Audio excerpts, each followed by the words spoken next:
Every animal, bird, and insect has found its place in Africa's vast circle of life. The circle would be complete if it wasn't for one tiny flaw. The king is dead.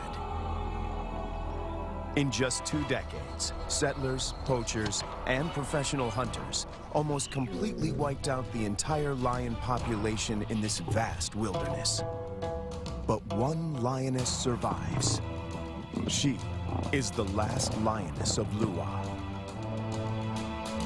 This is her story, and it is told by a man with a dream to see lions back on the plains of Lua.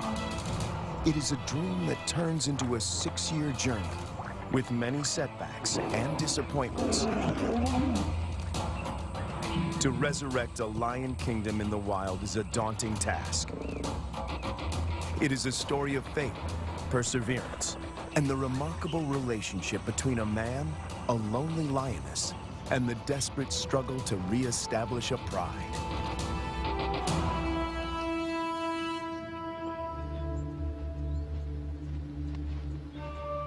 The indigenous people of Lua know that a single lioness roams this plain.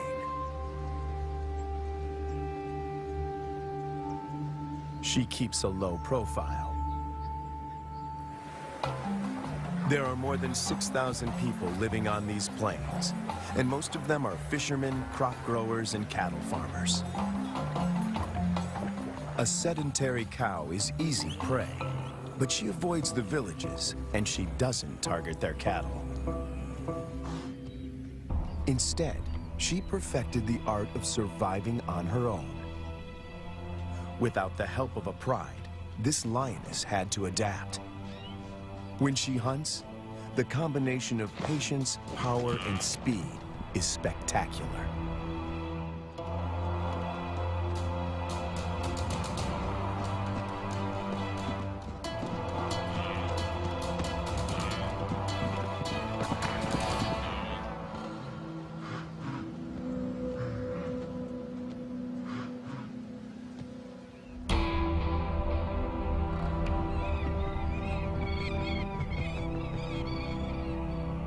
This female is about 6 years old when she steps into the viewfinder of Herbert Brouwer, a wildlife cameraman.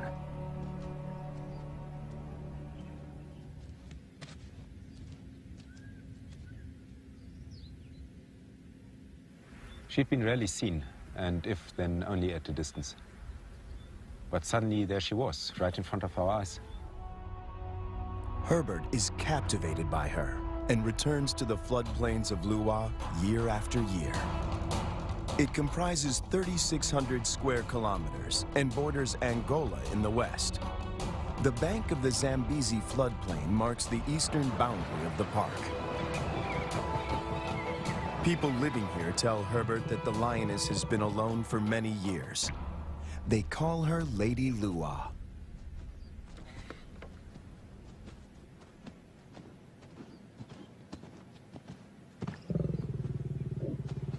When she rolls for him, a bond develops between them that will have far-reaching consequences.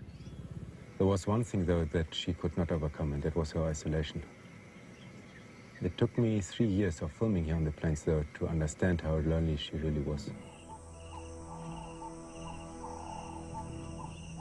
At night, she follows Herbert into his camp.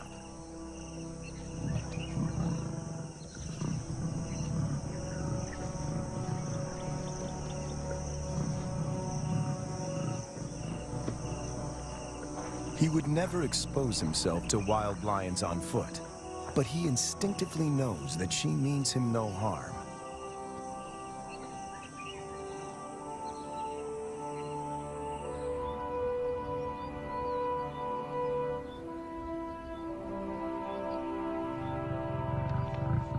It is true that female lions can survive on their own, but they only thrive as members in a pride.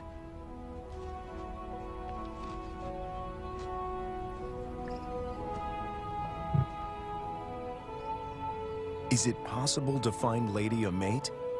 And could they produce cubs and form a new pride? These are the burning questions facing Herbert and experts at African parks.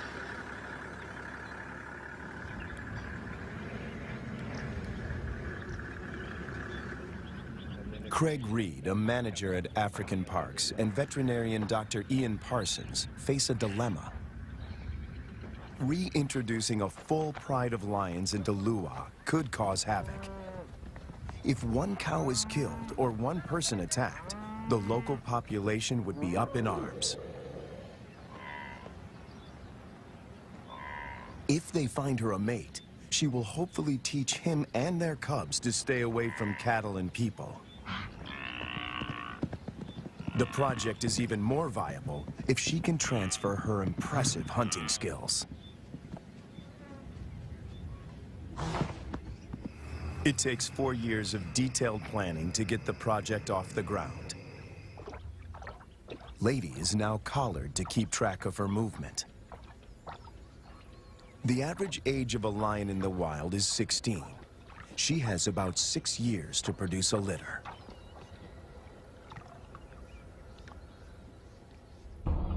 To find a mate for Lady, the team goes to neighboring Kafue National Park. Audio recordings of lionesses lure the males.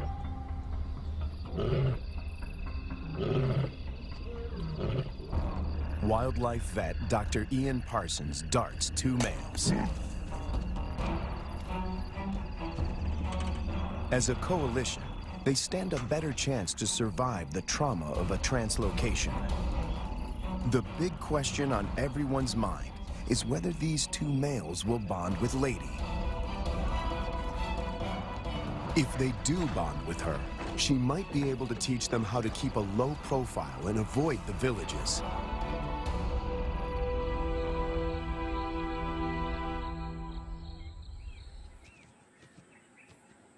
The 2 lions wake up in an enclosure, or a boma, right in the middle of Lady's core territory.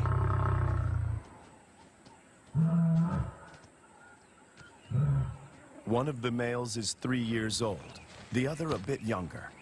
Lady is almost 8 years their senior.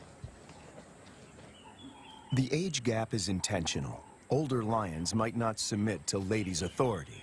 Hopefully, these youngsters will.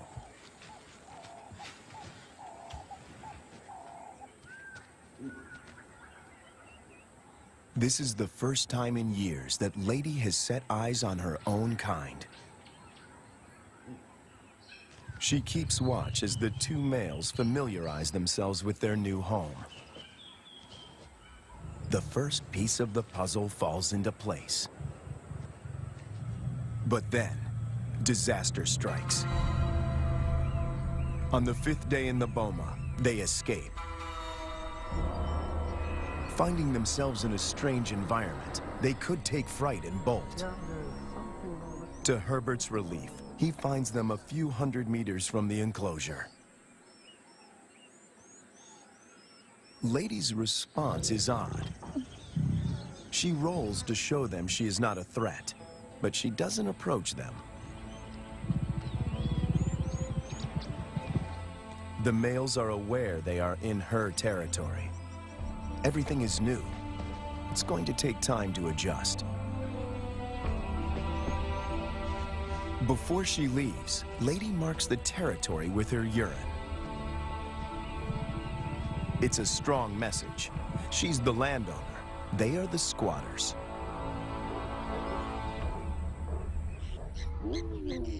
And then she leaves them.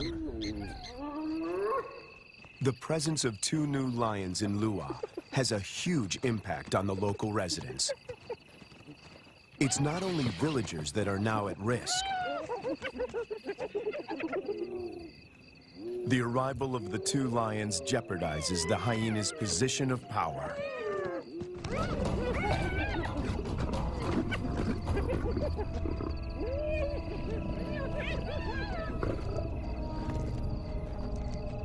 Together, they make a fearsome team. Only the younger of the 2 wears a collar, as they are almost never apart. The acid test is to see whether they will mate with Lady or leave her to seek other females. It's a precarious start, but the journey has begun.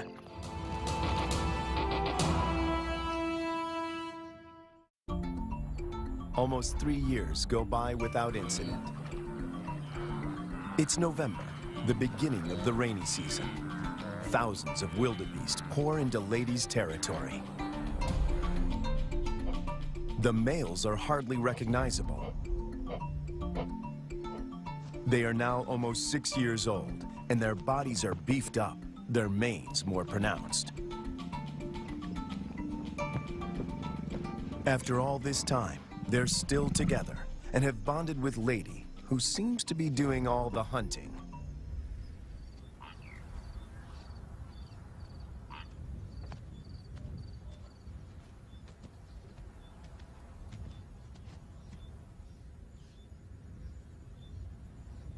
She targets wildebeest, almost twice her size.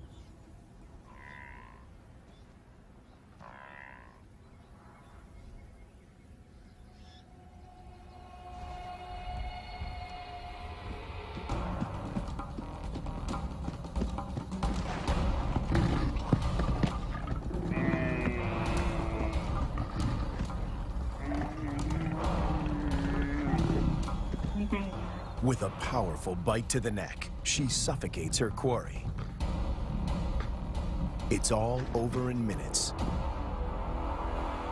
The meat from a small calf could keep her going for a few days, but she's not hunting only for herself.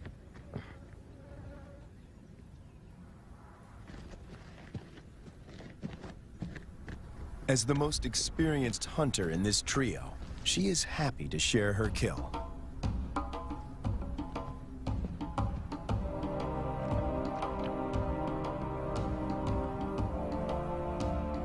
The fact that she allows the males to join her, and that they don't chase her off the carcass, is significant. Eating together is the first building block of a pride.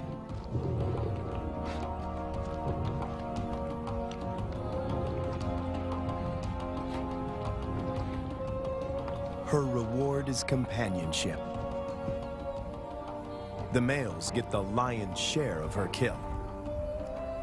They gorge themselves and can eat up to 1/4 of their own weight in one sitting.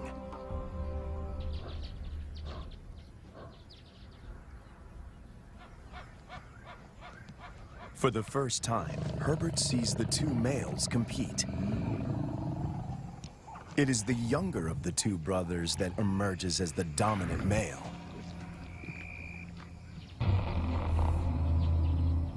He's the one that follows her when she's in estrus.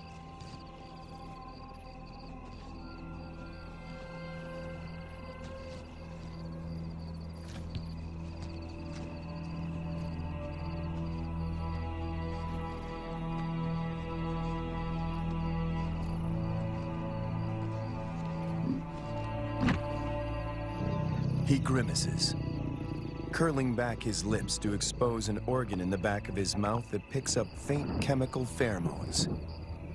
He can smell that she's in heat.